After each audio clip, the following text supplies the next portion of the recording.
تعبتي من الفطار التقليدي؟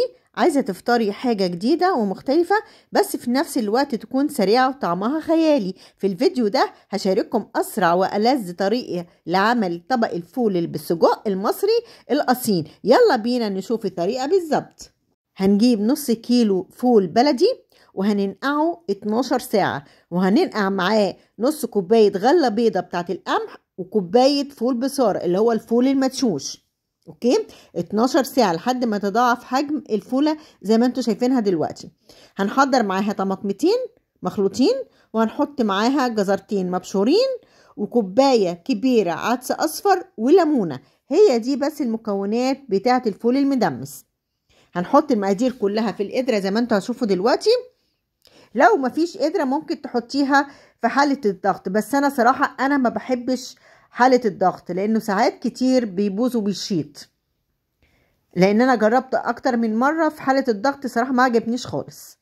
فهي احلى حاجة لتدميس الفول هي القدرة. هنحط الفول بالطريقة دي فيها،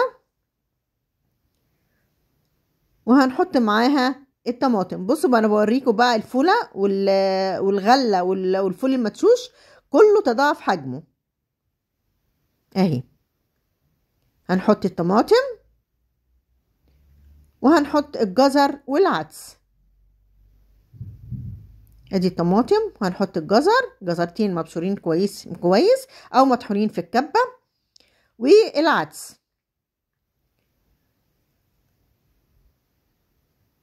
هنقلب كله مع بعض بالمعلقة. بعد ما نحط العصير هنحط عصير ليمونة، ممكن تحطي الليمونة كاملة، يعني تقطعيها كده نصين وتحطيها بقشرها. ما تقلقيش القشر مش هيعمل حاجة في الفول ولا هيمرة ولا حاجة، بس انا بحب ان انا اعصرها. هنقلب كده بالمعلقة زي ما انتوا هتشوفوا دلوقتي عشان كل المكونات تختلط مع بعض.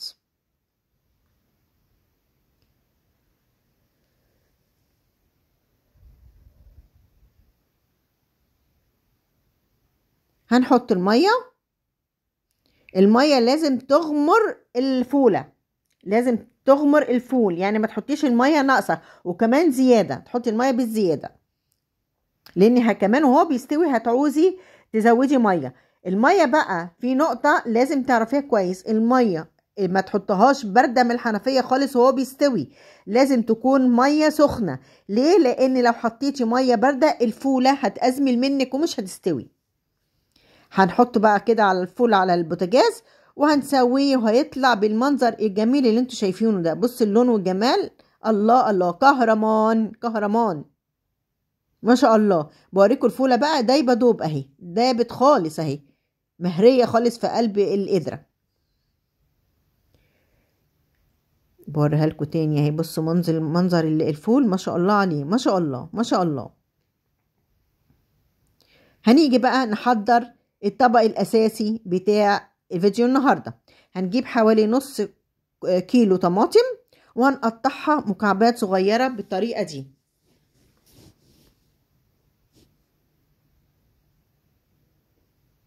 شايفين اهي مكعبات صغيره جدا.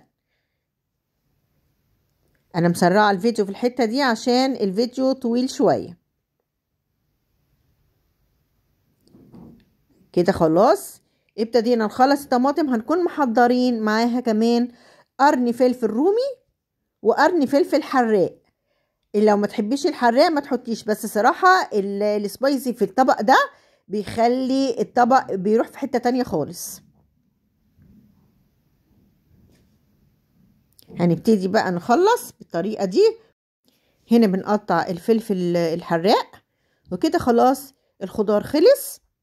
هنيجي بقى للسجق. هنجيب نص كيلو صدق وهنقطعه بالمقص كده بتاع المطبخ، قطع صغيرة مش صغيرة قوي، يعني قطع حلوة لانه بيكش في التسوية.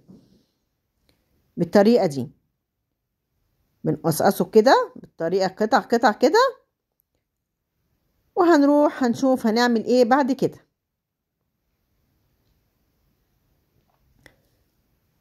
يعني على فكرة النص كيلو كمية حلوة قوي للطبق. هنجيب بقى حتة سمنة بلدي حلوة قوي كده ونحطها في الحلة او في الطاسة او ايها بولة عندك بتستحمل الحرارة. انا حطيتها في بولة بورسلين زي ما انتم شايفين، وهنحطها على النار وهنبتدي نحط معلقة توم حلوة كده معاها. هنقلب بالطريقة دي لحد ما التوم يبتدي يدي لون، يعني عايزاه مش احمر قوي، لا انا عايزاه اصفر كده اشقر. معلقة كبيرة كده من التوم، وهنقلب لحد ما هيبقى بالمنظر اللي انتوا هتشوفوه دلوقتي حالا. هنا احمر التوم اهو، انا عايزاه باللون الجميل ده. هنبتدي نحط سجق، وهنشوح الصدوق بالمنظر ده مع الثوم. هنبتدي نحط معاه الخضار حبة حبة. حطينا الطماطم اهو، وهنقلب وهنبتدي نحط الفلفل معاها.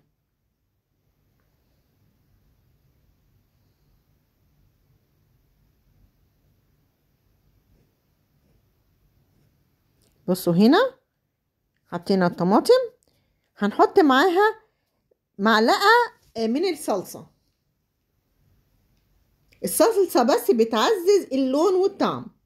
هنفضل نقلب كده تقليب مستمر، اوعي تسيبيه وتمشي لان ممكن يتلدع منك، لان ما فيهوش مواد سائلة كتير. فاهمين قصدي؟ لازم نقلب كده واحنا واقفين قدامه. هنحط معاها بقى رشة ملح، طبعا ما تكتريش ملح عشان السجق اصلا مملح، بيبقى فيه ملح. وهنحط معاها الفلفل الاسود. هنحط معاها رشة كمون صغيرة. خلي بالكم من الملح وانتوا بتحطوه، يعني انتوا ممكن تدوقوا الاول قبل ما تحطوا الملح. لقيتوه مش مستاهل ملح، خلاص يبقى ما تحطيش. لقيتيه عايز يبقى حطي رشة صغيرة حسب الحط اللي انت عايزاه. هنقلب كله مع بعض كده لحد ما تتسبك المقدار. بصوا الطبخة خلاص ابتدت تتسبك. هنحط بقى، هنكون محضرين كده طبق فول مليان، وهنحط الفول اللي احنا لسه مدمسينه. هنبتدي بقى نقلب كله مع بعض لحد ما يتسبك خالص، والفول تحسي ان هو الصلصة ابتدت تقل منه. مش عايزينه صايص، مش عايزين الصلصة فيه صيصة. بصوا اهو ابتدى ما شاء الله يتسبك. هنا بقى الفول بوريهولكوا بعد ما طلعته من القدرة وهو متدمس. حبيت اوريهولكوا قبل ما نعمل الوصفة الأساسية اللي هي الفول بالسجق. بص منظره جميل ازاي، كهرمان يا اخواتي كهرمان. احلى طريقة فول ممكن تعمليها. وهنا الطبق الأساسي بتاعنا اللي هو الفول بالسجق.